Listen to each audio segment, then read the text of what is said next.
எல்லா புகழும் இறைவனுக்கே. ஹாய் உறவுகளே, மாங்காய் பச்சடி எங்கள் அம்மா ஸ்டைலில் செய்யலாமா? ஒரு மீடியம் சைஸ் மாங்காய் தோல் சீவி ப்ரெஷர் குக்கரில் அதை மெலிசாக ஸ்லைஸ் பண்ணிக்கலாம்.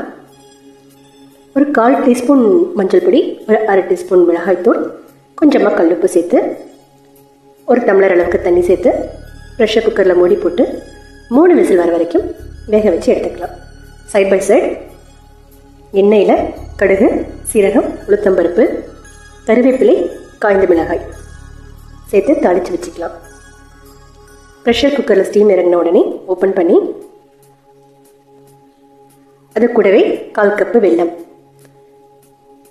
வெல்லத்துக்கு பதிலாக நாட்டு சர்க்கரை, வெள்ளை சர்க்கரை சேர்க்குறவங்க சேர்த்துக்கலாம்.